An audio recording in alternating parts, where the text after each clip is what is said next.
बता दूं कि पहले अर्धसैनिक बलों के काम के बारे में, उनकी ड्यूटी के बारे में लोगों को जानकारी नहीं थी, मीडिया वालों को भी नहीं थी, पब्लिक को भी नहीं थी। अभी आपने देखा छत्तीसगढ़ में हमारे 76 जवान एक साथ 6 अप्रैल 2010 में मारे गए, नक्सलवाद का सामना करते हुए। इसी प्रकार से पुलवामा में 40 जवान 14 फरवरी 2019 को मारे गए। इतनी शहादत हमारे जवान दे रहे हैं, मुश्किल हालातों में रात दिन ड्यूटी कर रहे हैं। कश्मीर से लेकर कन्याकुमारी तक, गुजरात से लेकर अरुणाचल प्रदेश तक पूरा अर्धसैनिक बलों का ड्यूटी है। हमारे लिए तो डेली ही वार लाइक सिचुएशन है, रात दिन काम करते हैं, परिवार से दूर रहते हैं, बच्चों की शिक्षा नहीं है, घर बार के झगड़े निपटा नहीं सकते हैं। तो भी हमारी जो ये एसोसिएशन है, इन लोगों ने जगह जगह अपने प्रयास करके जिलों में एक हेल्प डेस्क खुलवाई है, जिससे जब भी ये छुट्टी आए 1 महीने की 15 दिन की, जो इनकी समस्याएं हैं, जो ग्रीवांस है, वो तत्परता से हल हो सके। मध्य प्रदेश में इसकी शुरुआत हो गई है, उत्तर प्रदेश में हो गई है, उत्तराखंड में हो गई है। तो जो भी चीज़ एक राज्य करता है अर्धसैनिक के कल्याण के लिए, बाकी राज्यों को उसकी नकल करने की आवश्यकता है। अभी आपको अगर कोई सवाल जवाब है तो उसका हम जवाब दे सकते हैं। सर, जो आप उठा रहे हैं वो अभी ये तो देश तो एक स्टेट है, जिसमें ये यूटी लेवल पर स्टेट लेवल पर यूनियन लेवल पर भी आप लोग की इसके बारे में कुछ देश के कुछ इसके बारे में सभी स्तर पे गृह मंत्री से लेके सिर्फ प्रधानमंत्री से मुलाकात होनी बाकी है। सभी मंत्री पे राज्यवार, सभी अर्धसैनिक, सभी संघ शासित प्रदेशों में, सभी राज्यपालों से, सभी ब्यूरोक्रेट से, होम सेक्रेटरी से, जहाँ भी मौका मिल रहा है हम ये सारे मुद्दे उठा रहे हैं और इसमें काफ़ी समस्याएं हल भी हो रही है। लेकिन इसमें बहुत कुछ करने की आवश्यकता है, पहल करने की ज़रूरत है और सरकार को ये चीज़ों को प्राथमिकता के आधार पर लेने की ज़रूरत है। इसको और भी आगे मैं और वेरी क्लियर कर दूं आपको कि 14 नवंबर 2019 को वित्त मंत्री निर्मला सीतारमण से मुलाकात हुई। उनके ऑफिस में सवाल लाया गया कि सैनिक स्कूल है, सैनिक स्कूल क्यों नहीं? CSD कैंटीन पर GST छूट है तो CPC कैंटीन पर क्यों नहीं? 29 जुलाई 2019 को माननीय अमित शाह जी से संसद भवन में मुलाकात हुई, प्रतिनिधिमंडल की आप ऑन द रिकॉर्ड। 2019 से पहले हम 2000 राजनाथ जी से 5 मुलाकातें, फर्स्ट टाइम के गृह मंत्री राजनाथ जी, ओके।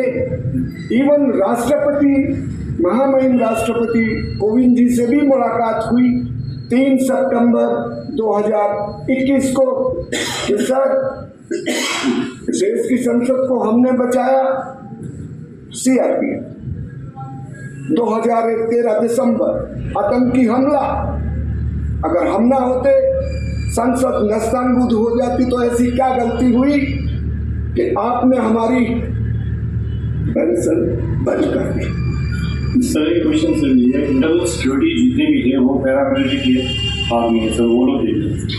तो जो HM जो है वो पैरामिलिट्री का होम मिनिस्टर जो है वो उनका हेड है। तो होम मिनिस्टर जो हमारा अमित शाह जी है वो तो नंबर 2 पे आते हैं सर, जो गवर्नमेंट। तो आपका ये बात क्यों नहीं सुन रहा है और कहाँ ये चीज़ रह रहा है सर? मैं बता, आप अमित शाह जी के मैं 3 उदाहरण दूंगा। 100 दिन की छुट्टी का वायदा किया, आज तक किसी भी केंद्रीय अर्धसैनिक बल के जवान को 100 दिन की छुट्टी नहीं दी। इसका मतलब ये जुमला मैं यहाँ कहना चाहूँगा, मैं अर्धसैनिक हूँ, मैं अनपढ़ नहीं। आपने हमारी CPC कैंटीन को लोकल बना दिया, लोकल पे वोकल। सदर बाजार में जो सामान मिले वो मार्केटिंग भी आने लगा। आयुष्मान कार्ड, सबसे पहले क्या बात है कि आप पैरामिलिट्री के ऊपर लाद देते हो।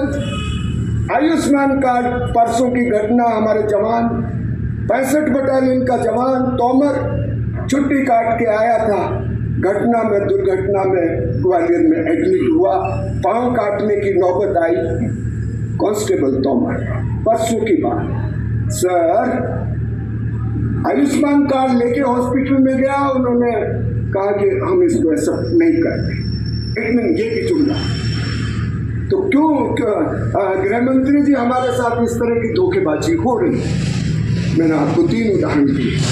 हमने जब मुलाकात की, उन्होंने कहा ठीक है मैं ये मेमोरेंडम देखता हूँ, मैं आपको 9 o'clock भी बुलाऊंगा। अस्तित्व बुला रहा है।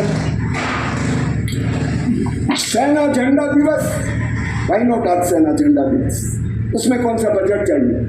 एडीजी आचार सिंह हमारे साथ उस प्रतिनिधिमंडल में होम सेक्रेटरी साहब को कहा कि सर सेना झंडा दिवस है, 7 दिसंबर को मनाते हैं, करोड़ों रुपए आप लोग डोनेट करते, इंडिया डोनेट करते। सर क्या अर्धसेना, एक तो हमारा नाम ही ऐसा ही है, अर्धकुमारी हो, अर्ध चंद्रमा हो, अर्ध नारीश्वर हो, कितने सारे अर्ध कितने भाग, तो हमको पूर्ण सैनिक का दर्जा दिया जाए। तो खास तौर पे आंतरिक सुरक्षा मंत्रालय अलग होना चाहिए, उनको फुर्सत नहीं इन चीज़ों के लिए। रात दिन हमारे जवान ड्यूटी कर रहे हैं, ये प्राथमिकता का मुद्दा है और ये तभी हल हो सकता है जब आंतरिक सुरक्षा मंत्रालय एक सेपरेट मंत्रालय के रूप में बने। पहले आपको याद होगा राजेश पायलट जी और उससे पहले एक और अरुण नेहरू जी आंतरिक सुरक्षा के मंत्री होते थे, तभी ये गृह मंत्रालय सबको मिक्स कर दिया। उनके पास फुर्सत ही नहीं, डेली देश के इतने मुद्दे होते हैं। नहीं, बंगाल के चुनाव में तो गृह मंत्री को हमने बचाया था, वो खुद उन्होंने बयान दिया सीआरपी ना होती बंगाल में मेरे को मार देते, तो हमको कौन बचाए? रुपए देंगे, स्कूल में बच्चों को लेके जाएंगे, पर वो कहीं ना कहीं हो नहीं पाता है। तो उस पर कैसे आप देख रेख करते हैं? क्योंकि अडॉप्शन की बात होती है, बच्चों को स्कूल में पढ़ाई पूरी करने की वादे दिए जाते हैं, पैसे का अनाउंसमेंट होता है, तो कहीं ना कहीं उनको बार बार उस चीज़ के लिए ऑफिस में भाग दौड़ करना पड़ता है। तो उस चीज़ पे कैसे आप देखते हैं? देखिए ऐसा है, मैं आपको एक उदाहरण भी दूंगा।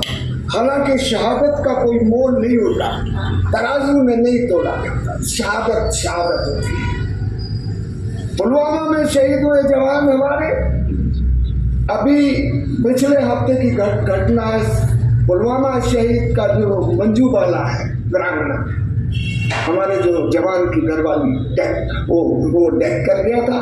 वो वीरांगना चीफ मिनिस्टर से मिलना चाहती थी कि साहब आपने हमें जो डिजर्व करती थी, आपने जो घोषणाएं की थी, आपने हमें नहीं दी। जैसे स्कूल का रास्ता है तो उसका नाम हो जाए, कुछ जमीन का टुकड़ा मिल जाए। मंजू बाला के साथ बर्बरतापूर्ण व्यवहार राजस्थान पुलिस द्वारा जो है जयपुर में किया गया। तो ये हमारे शहीदों की हालत है, एक बार जरूर आएंगे। शहादत का फायदा आपको मालूम है, पुलवामा में भी उठाया गया था, उसके नाम पे वोट मांगे गए। तो साहब ऐसा ना हो, शहादत देने के बाद लोग भूल जाते, तो ये हमारे सरकारों का कर्तव्य होना चाहिए कि वो शहीद के परिवार को कम से कम 15 अगस्त 26 जनवरी को तो बुलाएं, रसीद दे के बुलाएं, उनके हाल चाल पूछें, उनके बीवी बच्चों की शादियाँ कैसे हो रही है, उनके बच्चों की शिक्षा, सारी चीजें हैं, बूढ़े माँ बाप की हेल्थ का कई चीज। इसीलिए अर्धसैनिक कल्याण बोर्ड की जरूरत है, एक संस्थागत तरीका हो, मैकेनिज्म बने जिससे इन सब चीज़ों को यूनि की एक बार अंतिम संस्कार अच्छी तरह कर लिया, माला डाल दी और फोटो खिंचा लिए, लगातार उसको परसू करने की जरूरत होती है। इसलिए जो आपने सवाल किया, इसलिए इन चीज़ों को संस्थागत करने की जरूरत है। किया जाता है, आउटराइट ग्रांट होती है, वो उसको एलोकेट नेक्स्ट ऑफ को भेजी जाती है तुरंत ही। और उसके अलावा उसके बच्चों को एजुकेशन के लिए कुछ स्कॉलरशिप दिए जाते हैं, लेकिन ये नाकाफ़ी है, इस पुराने रेट से है, कम है। तो एजुकेशन का अमाउंट को बढ़ाया जाए, एजुकेशन का ठीक से कैरी किया जाए, उसको फॉलोअप किया जाए, ये हमारे पॉइंट्स हैं। और एक खास मुद्दा हमारा ये भी था कि 2004 से पहले पैरामिलिट्री फोर्सेज में पेंशन थी, और 2004 में ऑस्टेरिटी मेजर्स सेंट्रल गवर्नमेंट ने इम्प्लीमेंट किए थे, उसमें पैरामिलिट्री फोर्सेज को किसी मिसकंसेप्शन के तहत पुलिस फोर्स माना गया, जबकि ये पुलिस स्टेट सब्जेक्ट है और पैरामिलिट्री फोर्सेज सेंटर के अंदर में होती है।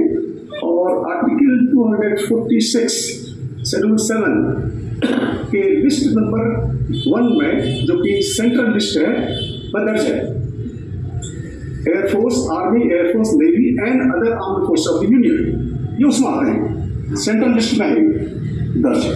और स्टेट पुलिस सारे लिस्ट नंबर 2 है, उसी शेड्यूल में लिस्ट नंबर 2 में है, क्योंकि पुलिस एक स्टेट सब्जेक्ट है। तो हमारे को पुलिस, सेंट्रल पुलिस फोर्सेस का मिसकंसेप्शन की वजह से पेंशन बंद कर दी गई थी उस टाइम। तो हमारा ये भी एक मुद्दा है कि पेंशन को रिस्टोर किया जाए। 11 जनवरी को यही तो डिसीजन कोर्ट का और ये हाईकोर्ट दिल्ली ने इसको हमारे पॉइंट को सपोर्ट किया है। उन्होंने डिसीजन दिया कि पैरेंटल फोर्सेस एलिजिबल हैं ओल्ड पेंशन स्कीम के लिए, तब वो किया जाए, जिसके लिए सिर्फ गवर्नमेंट कुछ टाइम आ रहा है। होपफुली वो इसके साथ पॉजिटिव एटीट्यूड के साथ शायद कोई रिजल्ट निकालें, कोई ऑर्डर आदेश करें, ये हमको आशा है।